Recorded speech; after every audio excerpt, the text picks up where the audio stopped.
আমাদের নিজেদের জীবনের সবথেকে বড় বাধা হলাম আমরা নিজেরা। টাকা, ফ্যামিলি, সমাজ এগুলো কিছুই না, আমরা নিজেরাই আমাদের সবথেকে বড় বাধা। একটা গ্রামে একটা গরিব ছেলে ছিল।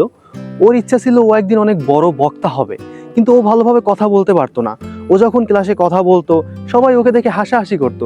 ওর কাঁপা কাঁপা কণ্ঠের প্রশ্ন শুনে শিক্ষকও ওকে একটু অন্য চোখে দেখতো। সবাই ওকে বলতো যে তুমি পারবে না, তোমাকে দিয়ে এসব হবে না। এমনকি ওর ফ্যামিলিও এই কথা বলতো যে তোমাকে দিয়ে এগুলো হবে না, তুমি এগুলো কইরো না। কিন্তু ওর মধ্যে যে একটা মনোভাব ছিল যে না আমি পারবো, এটা ও ধরে রাখে।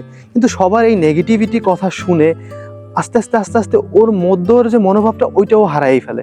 ও ভাবতে শুরু করে যে না আসলেই আমি মনে হয় পারবো না, আমাকে দিয়ে মনে হয় হবে না। ও এই ভয়ে আসলে নতুন কিছু শুরুই করতে পারতেছিল না। কিন্তু হঠাৎ করে একদিন ও ভাবে যে আসলেই কি আমাকে দ্বারা সম্ভব না? এত এত মানুষ করতেছে, তাদের দ্বারা হচ্ছে, আমাকে দিয়ে আসলে কেন সম্ভব না? আমি কেন পারবো না? আমার গ্যাপটা কোথায়? সো ও আস্তে আস্তে চিন্তা করতে থাকে যে না আমি করবই, আমাকে দ্বারা হবেই।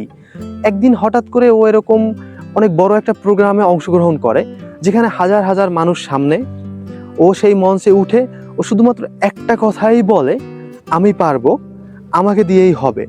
ওর এই একটা কথা যেই পরিমাণে অনুপ্রেরণা যোগায় ওর নিজের মধ্যে, পরবর্তীতে ওর প্র্যাকটিসের মাধ্যমে ও এখন বর্তমানে একজন সফলতম বক্তা এবং অনেক অনেক মানুষের অনুপ্রেরণা।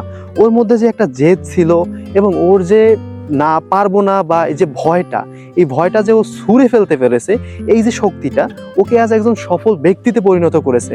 ঠিক এমনই আমাদের মধ্যে যে একটা ভয় আছে যে আমি পারবো না, আমাকে দ্বারা হবে না, আমি এটা করতে পারবো না, বা মানুষ যে ভয়টা আমাদের মধ্যে ঢুকিয়ে দিয়েছে, আমরা যখন এই ভয়টাকে এরকম ছুঁড়ে ফেলে দিতে পারবো, ইনশাল্লাহ আমরাও পারবো। সবাই ভালো থাকেন। আসসালামু আলাইকুম।